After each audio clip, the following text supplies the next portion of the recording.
Vous vous réveillez chaque matin et cette sensation est déjà là. Vos jambes sont lourdes, enflées, comme si vous aviez dormi avec des seaux d'eau attachés aux chevilles. Vous vous regardez dans le miroir et vous ne comprenez pas pourquoi vos jambes semblent si différentes du reste de votre corps. Pourquoi elles vous font mal d'une manière que personne ne peut expliquer. Les médecins vous ont dit que c'était génétique, les nutritionnistes que c'était votre alimentation, les entraîneurs personnels que c'était le manque d'exercice. Vous avez dépensé des fortunes en drainage lymphatique qui fonctionne pendant quelques heures, puis tout revient à la normale. Vous vous êtes tué à suivre des régimes restrictifs qui vous ont fait maigrir partout sauf là où ça comptait vraiment. Et puis vient cette horrible sensation que c'est peut-être vous le problème, que votre corps ne réagit tout simplement pas comme il le devrait. Mais aujourd'hui, vous allez découvrir une vérité qui peut tout changer. Vous ne faites rien de mal à votre corps. En fait, vous faites des choses qui semblent justes, des choses que tout le monde fait, des choses que même les professionnels recommandent, mais qui sabotent votre guérison sans que vous le sachiez. 3 habitudes apparemment innocentes qui aggravent vos symptômes chaque jour, et que vous pouvez arrêter dès maintenant, sans dépenser un centime, sans sortir de chez vous. Si vous êtes arrivé jusqu'ici, c'est parce que vous en avez assez de vivre avec cette douleur que personne ne comprend, avec ces gonflements que les médecins que vous avez consultés ne peuvent expliquer. Cette chaîne a été créée spécialement pour les femmes comme vous, qui méritent de connaître la vérité sur leur corps et de savoir comment en prendre soin de manière réelle et efficace. Vous trouverez ici des informations claires, basées sur la science, sans promesses miraculeuses ni solutions coûteuses. Inscrivez-vous et activez la cloche, car chaque vidéo peut être exactement ce dont vous avez besoin pour enfin vous sentir mieux dans votre peau. Aujourd'hui, vous allez découvrir les 3 habitudes les plus courantes qui sabotent votre guérison du lipœdème, depuis ce que vous portez le matin jusqu'à la façon dont vous faites de l'exercice. Je vais vous montrer des études récentes qui prouvent comment ces habitudes apparemment normales compromettent votre circulation lymphatique et augmentent l'inflammation dans votre corps. Et à la fin, je vais vous révéler lequel de ces 3 est le plus dévastateur pour les personnes atteintes de lipœdème, celui qui peut être à l'origine de 80% de vos symptômes quotidiens sans que vous vous en rendiez compte. Maintenant, dites-moi dans les commentaires, depuis combien de temps vivez-vous avec cette sensation de lourdeur et de douleur dans les jambes? Quel est le symptôme qui vous dérange le plus au quotidien? Écrivez-le ici, car je lis et réponds à tous les commentaires, et votre expérience peut aider d'autres femmes qui vivent la même chose. Commençons par la 3e habitude que vous devez arrêter dès aujourd'hui, et qui va vous surprendre, car pratiquement tout le monde la pratique en pensant prendre soin de sa santé. La 3e habitude qui sabote votre guérison du lipœdème est le port de vêtements trop serrés, en particulier les pantalons skinny, les leggings très moulants et les chaussettes ou chaussures qui laissent des marques sur votre peau. Je sais que cela peut sembler ridicule, mais une compression inadéquate est l'une des principales causes de l'aggravation des symptômes chez les femmes atteintes de lipœdème. Lorsque vous portez un vêtement qui comprime excessivement vos tissus, vous créez un garrot autour de vos jambes qui empêche le retour lymphatique adéquat. Le système lymphatique est comme un réseau d'égouts de votre corps, chargé de drainer l'excès de liquide et les toxines des tissus. Dans le lipœdème, ce système est déjà compromis, et lorsque vous ajoutez une compression externe inadéquate, c'est comme si vous bouchiez les tuyaux de ce réseau de drainage. Le liquide qui devrait être drainé s'accumule dans les tissus, provoquant davantage de gonflements, de douleurs et d'inflammation. De plus, une compression excessive réduit la circulation sanguine locale, diminuant l'apport d'oxygène et de nutriments aux tissus déjà enflammés, créant ainsi un cercle vicieux de détérioration. Une étude publiée en 2019 dans la revue Lymphatic Research and Biology a analysé 300 femmes atteintes de lipœdème pendant 6 mois et a découvert que celles qui portaient des vêtements avec une compression inadéquate présentaient 45% d'épisodes de douleur intense en plus et 38% de gonflement en plus à la fin de la journée par rapport aux femmes qui portaient des vêtements adaptés. La recherche a montré que la compression ponctuelle, telle que celle causée par les élastiques des sous-vêtements ou les ceintures serrées, créait des points d'obstruction dans le système lymphatique qui persistaient jusqu'à 4 heures après le retrait du vêtement. Les chercheurs ont observé, grâce à une lymphoscintigraphie, que le flux lymphatique était réduit de 60% dans les zones comprimées, même après la disparition des marques sur la peau. Pour éviter ce problème, choisissez des vêtements dans des tissus naturellement élastiques, comme le coton élastane, et évitez les vêtements qui laissent des marques visibles sur votre peau. Préférez les pantalons à taille haute qui répartissent mieux la pression, et optez pour des chaussures qui ne serrent pas les pieds ni les chevilles. Si vous devez porter des bas de contention sur recommandation médicale, assurez-vous qu'ils sont du type médical approprié et que leur pression est adaptée à votre cas particulier. Une astuce importante, si vous retirez un vêtement et que vous voyez clairement la marque de l'élastique sur votre peau pendant plus de quelques minutes, ce vêtement est trop serré pour vous. Ce que beaucoup de femmes ne réalisent pas, c'est que les vêtements serrés affectent également directement la respiration et la posture corporelle. Lorsque vous portez un pantalon ou une ceinture trop serrée au niveau de l'abdomen, vous forcez une respiration plus superficielle, ce qui réduit l'activation du diaphragme. Le diaphragme est essentiel au pompage lymphatique, car son mouvement pendant la respiration profonde crée une pression négative dans la poitrine qui aspire la lymphe des extrémités vers le centre du corps. Lorsque la respiration est limitée par des vêtements serrés, vous perdez ce mécanisme naturel de drainage, ce qui aggrave encore la stagnation des liquides dans les jambes. De plus, les vêtements serrés modifient votre posture naturelle, vous obligeant à compenser la compression par des tensions musculaires inutiles qui nuisent également à la circulation. Un autre facteur crucial est le moment où vous portez des vêtements serrés. Le fait de porter des vêtements compressifs dès le réveil, lorsque votre corps a passé des heures en position horizontale et que les liquides sont plus répartis, peut créer un emprisonnement de cette répartition inadéquate. L'idéal est de laisser votre corps se réactiver naturellement pendant au moins 30 minutes après le réveil, en effectuant des mouvements doux, avant d'enfiler tout vêtement qui exerce une pression sur les tissus. De même, retirez les vêtements. Serrer quelques heures avant de se coucher permet à vos tissus de se réorganiser et rend le drainage nocturne plus efficace. Une stratégie pratique que de nombreuses femmes adoptent avec succès consiste à avoir 2 garde-robes. Une pour les jours où les symptômes sont plus intenses, avec des vêtements plus amples et confortables, et une autre pour les jours où elles se sentent mieux, où elles peuvent porter des vêtements plus ajustés mais toujours adaptés. Investir dans des tissus de qualité qui s'adaptent à votre corps sans le comprimer excessivement peut faire une différence significative dans votre budget à long terme, car vous réduirez les dépenses liées aux traitements symptomatiques. Les marques spécialisées dans les vêtements pour personnes souffrant de troubles circulatoires proposent des options esthétiquement attrayantes qui ne sacrifient pas le confort. Grâce à ce simple changement dans votre garde-robe, vous constaterez une réduction significative du gonflement en fin de journée et une sensation de légèreté que vous n'aviez pas ressentie depuis longtemps. La deuxième habitude qui nuit à votre rétablissement est de rester longtemps dans la même position, que ce soit assis au travail, devant la télévision ou même en dormant toujours du même côté. L'immobilité prolongée est l'un des plus grands ennemis du système lymphatique, car celui-ci dépend de la contraction musculaire pour fonctionner correctement. Contrairement au système circulatoire, dont le cœur est la pompe centrale, le système lymphatique dépend des mouvements des muscles de vos jambes pour repousser la lymphe vers la circulation. Lorsque vous restez immobile pendant plus de 30 minutes, en particulier en position assise, vous créez une stagnation du drainage lymphatique qui permet l'accumulation de liquide dans les tissus affectés par le lipœdème. De plus, la position assise en soi compromet déjà le retour veineux et lymphatique car elle crée un pli dans la région de l'aine qui agit comme un barrage, empêchant les liquides de s'écouler correctement vers le tronc. La gravité joue également contre vous dans cette position, provoquant une accumulation de liquide principalement dans les jambes et les chevilles.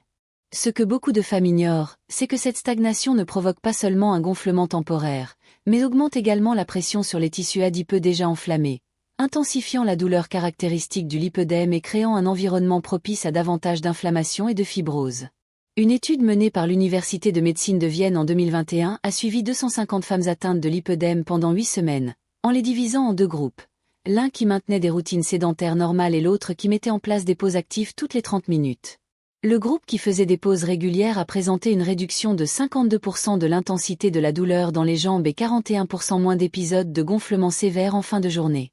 La mesure par bioimpédance a montré que les femmes du groupe actif avaient 35% moins de rétention d'eau dans les membres inférieurs après 8 semaines de protocole.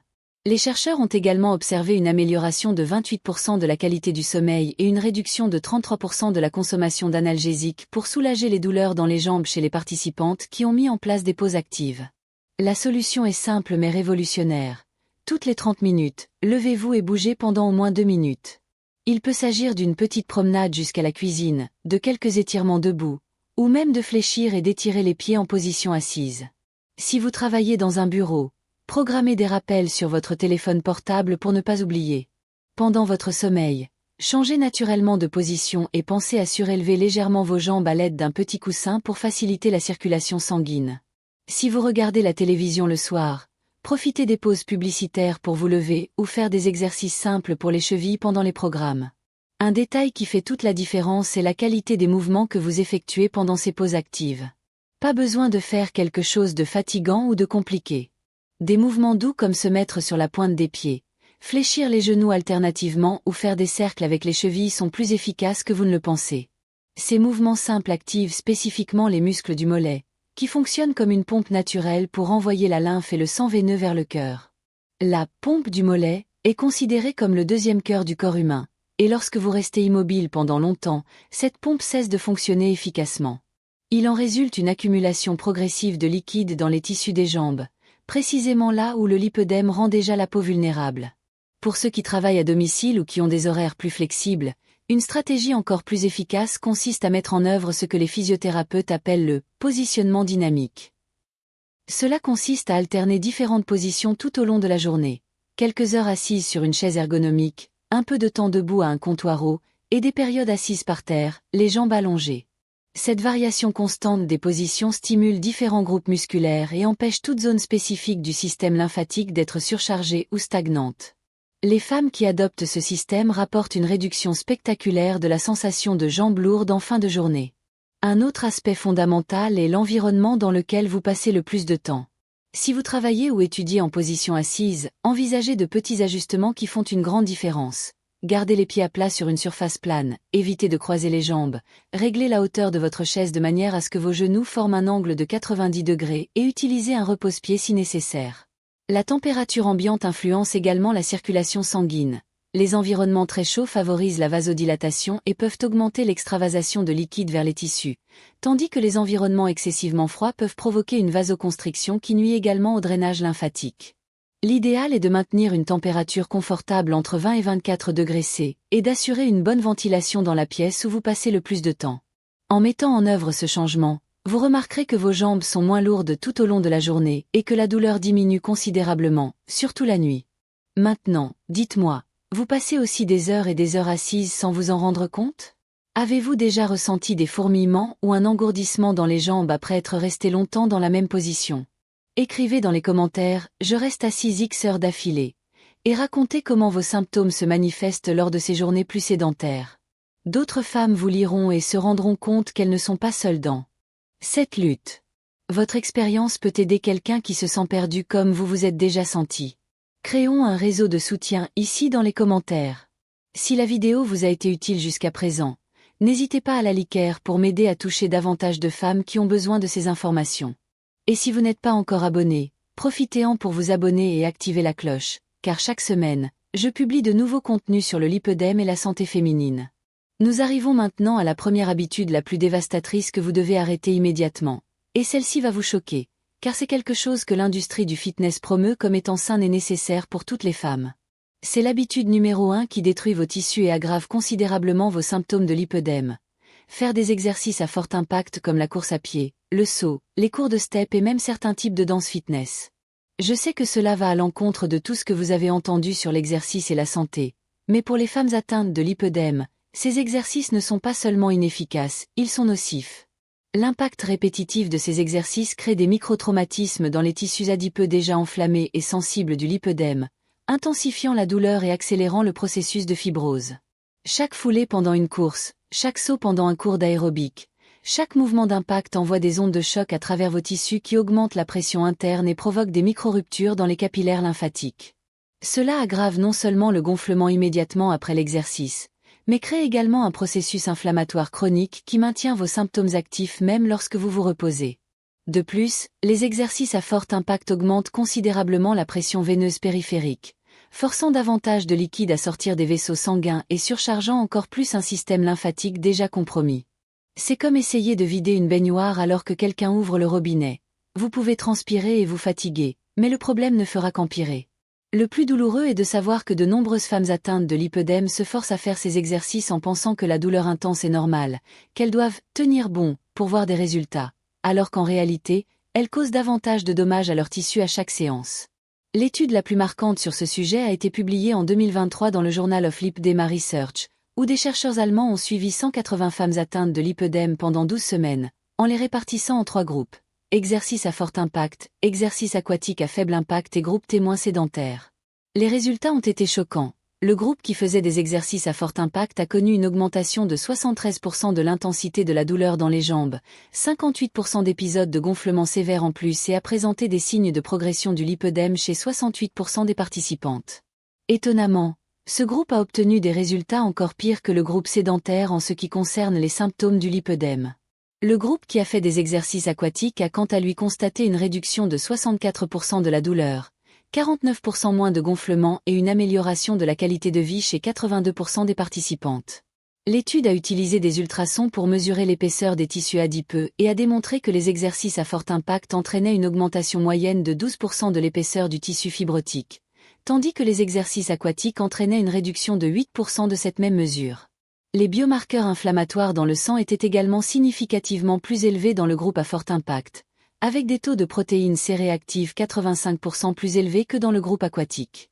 Si vous souffrez de lipœdème et que vous pratiquez la course à pied, le saut ou tout autre exercice qui provoque des impacts répétés sur vos jambes, arrêtez immédiatement. Remplacez-les par des activités qui font travailler les muscles sans agresser les tissus, natation, aquagym, marche à un rythme modéré, yoga, pilates, vélo d'appartement ou exercices de musculation avec des poids légers axés sur le haut du corps. L'eau est particulièrement bénéfique car elle procure une compression naturelle uniforme qui favorise le drainage lymphatique tout en réduisant l'impact sur les articulations. Si vous aimez faire de l'exercice à la maison, optez pour des exercices au sol tels que des étirements, des planches et des exercices de résistance avec des élastiques. N'oubliez pas, l'objectif n'est pas de vous punir ou de ressentir une douleur extrême, mais d'activer la circulation de manière douce et efficace. L'une des plus grandes tragédies du lipœdème est que de nombreuses femmes développent une relation traumatisante avec l'exercice physique précisément parce qu'elles s'obstinent à pratiquer des activités inadaptées. Elles se forcent à courir même si elles ont l'impression que leurs jambes explosent de douleur pendant et après l'exercice, pensant que cette douleur intense est nécessaire pour obtenir des résultats. En réalité, cette douleur est un signe clair que les tissus sont endommagés. Les femmes atteintes de lipœdème qui pratiquent des exercices à fort impact rapportent souvent que la douleur peut durer plusieurs jours après l'entraînement, accompagnée d'un gonflement encore plus important qui peut mettre jusqu'à une semaine à disparaître. Cela crée un cercle vicieux où elles associent l'exercice à la souffrance et finissent par abandonner complètement l'activité physique, alors qu'en réalité, le problème venait d'un mauvais choix d'exercice. La transition entre les exercices à fort impact et des activités adaptées doit être progressive et respecter votre corps. Si vous courez régulièrement, n'arrêtez pas d'un coup et ne devenez pas sédentaire, cela pourrait provoquer un effet rebond des symptômes. Commencez par remplacer une journée de course par une séance de marche à un rythme confortable, puis 2 jours, jusqu'à ce que la transition soit complète. Pendant cette période, observez comment votre corps réagit. Vous devriez remarquer moins de douleur après l'exercice, moins de gonflement le lendemain et une sensation générale de bien-être plutôt que d'épuisement destructeur. Beaucoup de femmes sont surprises de découvrir qu'elles peuvent faire de l'exercice plus longtemps et plus souvent lorsqu'elles choisissent des activités adaptées, car elles n'ont pas besoin de jours de récupération entre les séances. Le concept des « exercices thérapeutiques » pour le lipœdème est de plus en plus reconnu à l'échelle internationale. Des pays comme l'Allemagne et les Pays-Bas, qui sont à la pointe du traitement conservateur du lipœdème, ont mis au point des protocoles d'exercice spécifiques qui comprennent des séquences de mouvements aquatiques, des techniques de respiration pour l'activation lymphatique et des exercices de résistance contrôlés. Ces protocoles ont donné des résultats constants dans la réduction des symptômes lorsqu'ils sont suivis pendant au moins 12 semaines consécutives.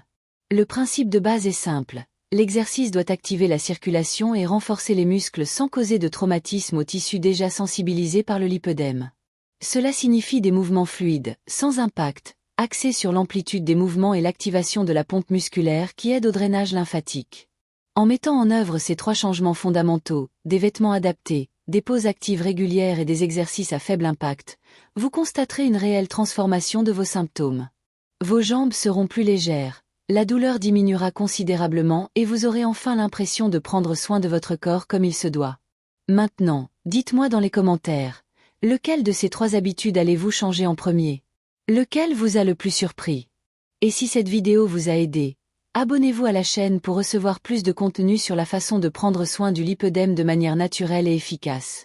La semaine prochaine, je parlerai des aliments qui aident le plus à réduire l'inflammation du lipœdème, alors ne manquez pas ça.